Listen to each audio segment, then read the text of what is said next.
It was a quiet night at the precinct, the kind where the hum of fluorescent lights drowns out the world outside, when Officer Daniel Hargrove, badge gleaming with unchecked authority, lashed out with a vicious kick at a black janitor mopping the floor, oblivious that she was once a Delta Force commander, trained to dismantle threats far deadlier than his arrogance.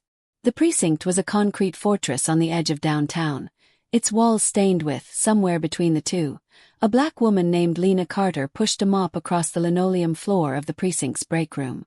She was 42, with a wiry frame and a quiet demeanor that made her nearly invisible to the officers who passed her every night.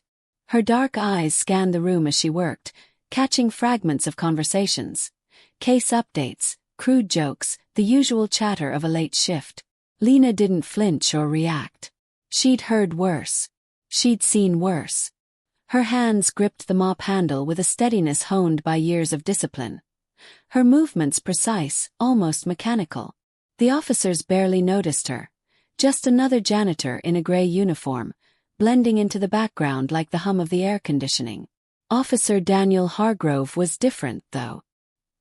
He noticed her, but not in a way that carried respect. Hargrove was 34, broad-shouldered, with a buzz cut and a swagger that filled the room before he did. His reputation preceded him, quick to anger, quicker with his fists, and known for bending rules to fit his version of justice. To him, Lena was a target, someone to belittle when the mood struck. That night it struck hard. He'd had a rough shift.